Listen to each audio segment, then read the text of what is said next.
And I want you to pay very close attention to this key takeaway from this Friedman clip. It's about a minute and 12 seconds.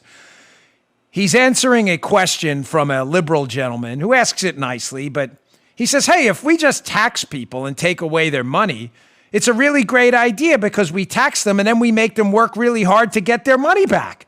And therefore, they're working extra hard and we get to give away their money to people who need it. Now, if you're a liberal listening, you've stopped listening there because you don't think critically. You're like, that makes a lot of sense. That sounds great. No, it doesn't. It's really stupid. And listen to Friedman explain why. Check this out. Isn't there some benefit to having the government steal our money, which is what they do effectively? They hold a gun to our head and say, pay us 40% of your income or go to jail. They take this money and they give it mostly to government employees. Well, the government employees spend it. The marginal propensity to consume is pretty high. So the people who were robbed have to do something creative to get the money back. And isn't this creative activity the real wealth? Well, I take it that they would have to be still more creative if 98% were being spent by the government. No, the third part of your thing is just pure fallacy from beginning to end.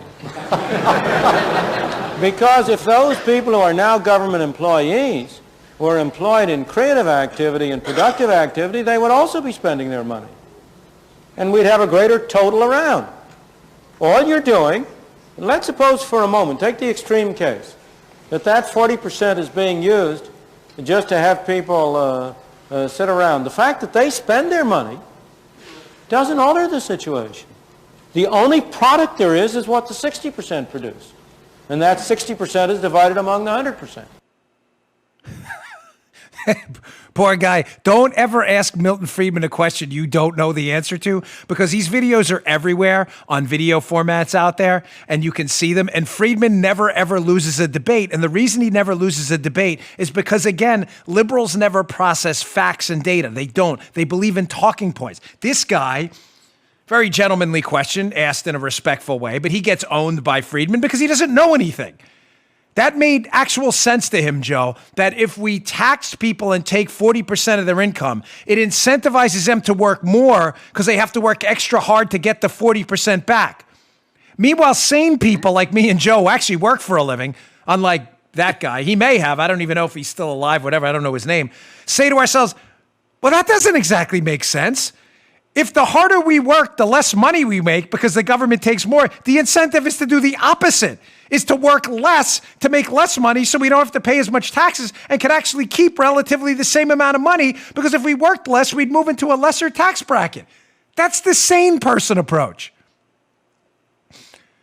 Friedman makes another point as well, that taxing a group of productive citizens to pay others not to work means less production of the stuff that makes us wealthy. So taxing people excessive confiscatory amounts tautologically doesn't make us better off because we'd produce less stuff. Ladies and gentlemen, what makes us wealthy is not talking points. What makes us wealthy as a country is stuff. As terrible as sounds to say, it is true. We are wealthy because we produce cars and homes and medical services, legal services, digital services. We produce tech products. We produce stuff. That's why we're wealthy. The difference between us and third world countries is they don't have stuff we have. So taxing people who make stuff to get them to make less stuff, to give the money to people who don't make stuff, is a recipe for poverty. Think it through, man. Taxing middle class and poor people, taking their money to give to the sons and daughters of doctors and lawyers to pay off their kids' student loan bills when they can pay it off themselves is insane. Here's the second part of this clip. It's about another minute or so. There's a line I use in the show often about the great fallacy of government spending, where people think, oh, it's not that bad. You know, government spending is great because they think, don't worry, they're just spending my neighbor's money. Well, it's interesting because the neighbor thinks the same thing about you. This is where that came from. You've heard it on my show often. Check this out. If those 40% are also producing goods, then there are more goods to go around among everybody.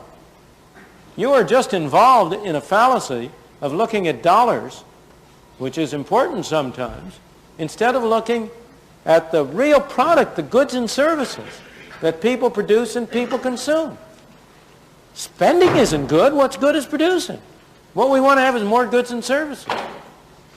And as I say, the obvious indication that that's clear is that if your logic were right, it would apply it for 50%, 60%, 70, 90, 98, 100%. And obviously you would see that that would be a bunch of nonsense at that stage. It is desirable to have some money spent by government for those things, those services that we believe we can get more usefully and more effectively through government. If people are getting their money's worth, fine. That's why it's very desirable to have governmental expenditures take place at as local a level as possible. Because you, as a citizen of a small community, can judge whether you're getting your money's worth. You can decide that you want to spend it. But when it comes to the federal government, you tend to think that you're spending somebody else's money. And you are in a way. But he's spending yours. The man's a genius. What else? The man is a genius. A real life lived in our time, well, some of our time, lived in my genius. Genius. There is simply, maybe outside of Thomas Sowell, who was probably either, I don't know, tied or a close second, there's probably no one in our time in this generation who did a better job explaining common sense economics than Milton Friedman.